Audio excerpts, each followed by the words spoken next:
Welcome to Norway. We just arrived in Lofoten this morning and drove from Stockholm here, which is around 1,600 kilometers. Quite a big journey to get here. But the scenery is amazing, right?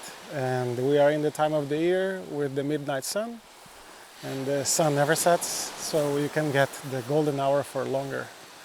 That's the plan, hopefully. The sea is quite calm, so it's not as crazy as the stuff that I got in Madeira, for example. But it's a nice change of mood and rhythm, right?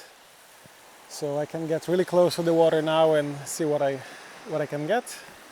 There is 3 places more or less that I want to try it out. One it's behind the camera, full of rocks. Another one is right here, close to the shore, like smooth sand. Another one is a little bit behind here. There is some rocks over here, so I would like to try that one out as well. But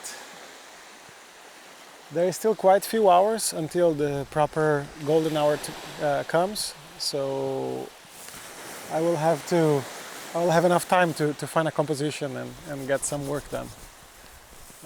But so far it's looking good, so I'm really excited to start right now the photographing.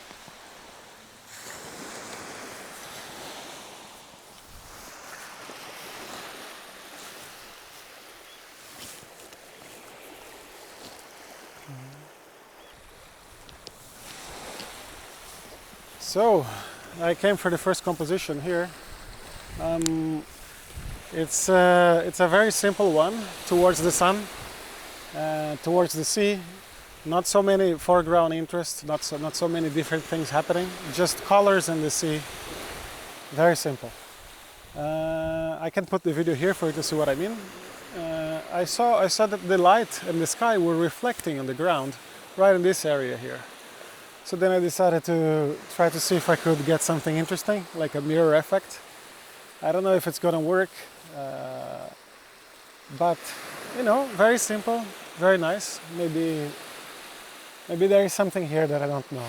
It's just the colors and of the yellows and the blues.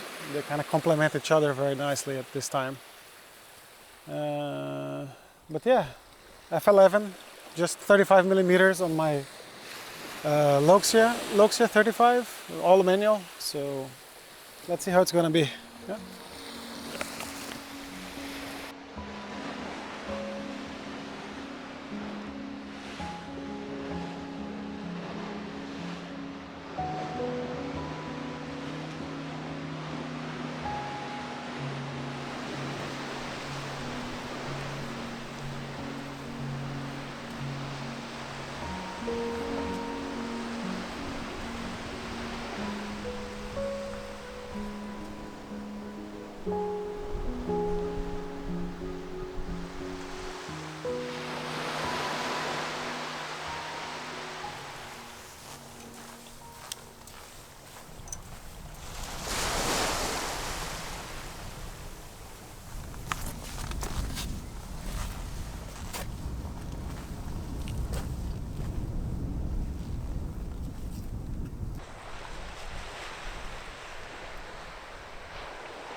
The wind doesn't stop.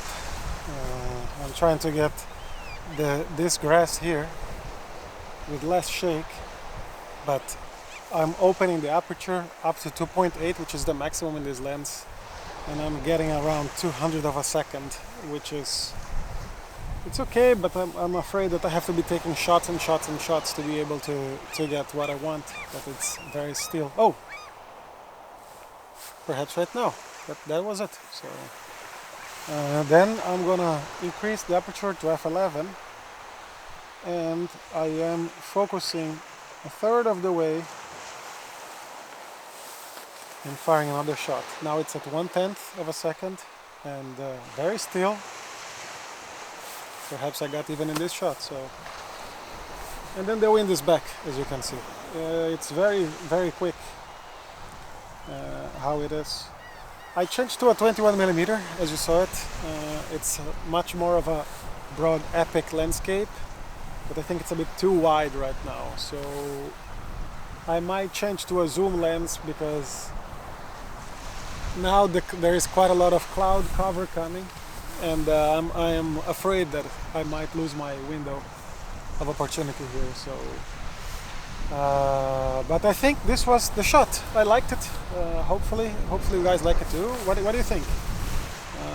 I can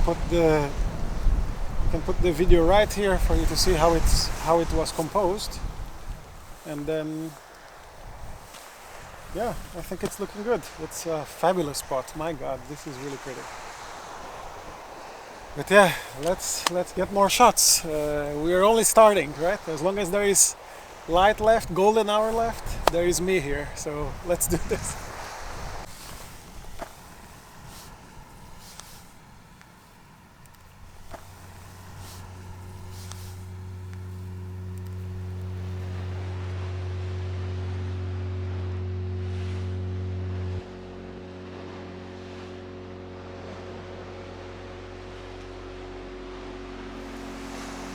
I think I found my composition. Whoa, it's really this. The light is really strong.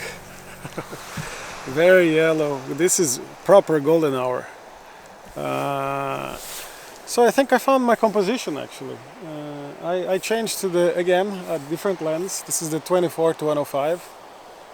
I'm zoomed into around 28mm, and decided to take a step back and then shoot a little bit zoomed in towards it. 21 was a little bit too wide, 35 was a little bit too tight, so this lens made it so that I got the perfect zoom range. So the cloud is covering quite a lot right now. As you can see, it's going up to the mountain.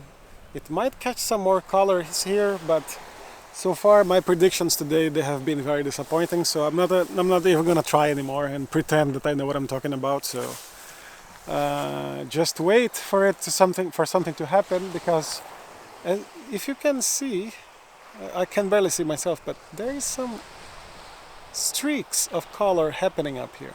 So if this moves there and still there is this opening of light here, there might be some nice colors coming. So now I'm just doing a time lapse over here and getting some of this movement in the clouds to see if I can get something very nice.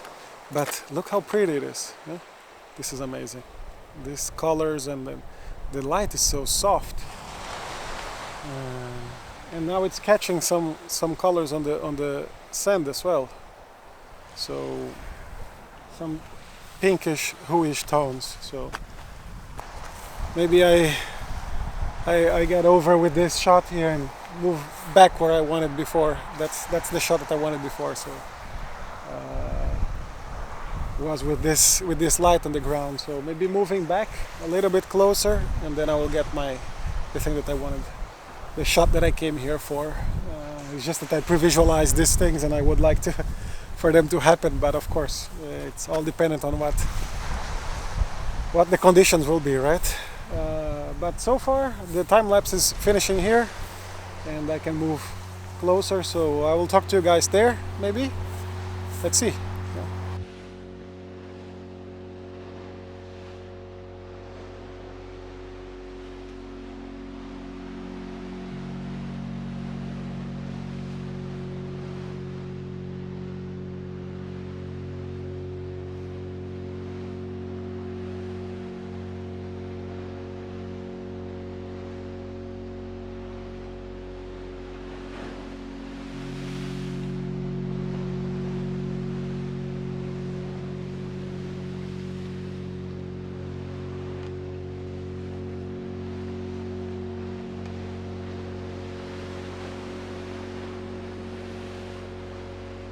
That's quite bright.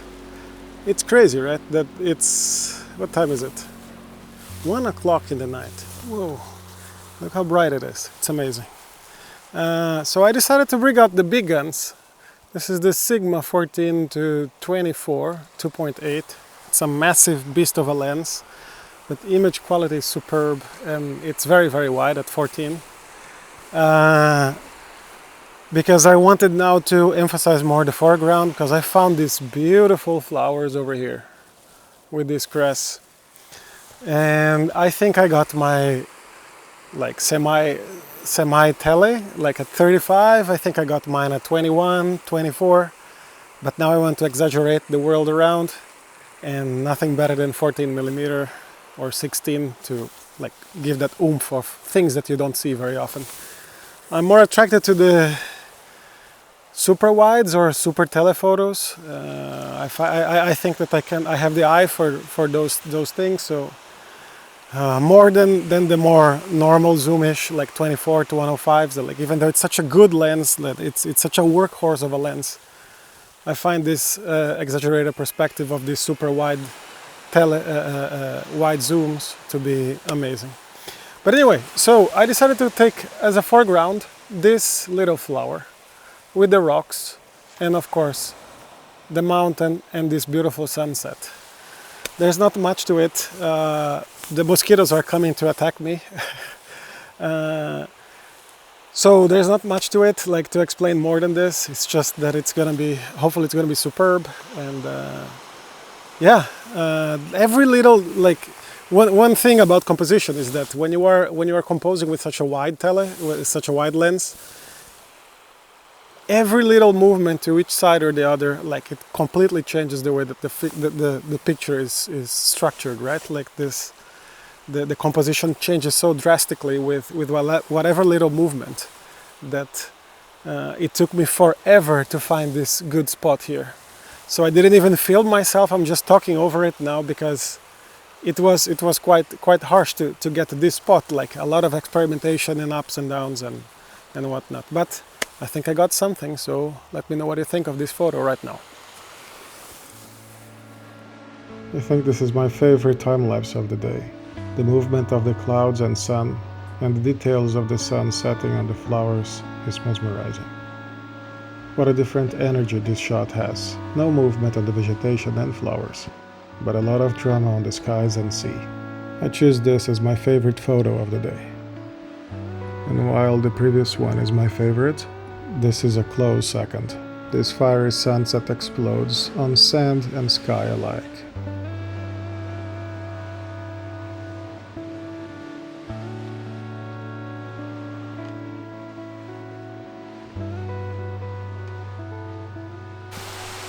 And I think this is it. The sun is already gonna set behind the mountain, so I'm gonna lose the light very quick. I still managed to get some beautiful shots from this. I didn't have time to film because the light was fading so fast and the battery is gonna die. So thanks for watching.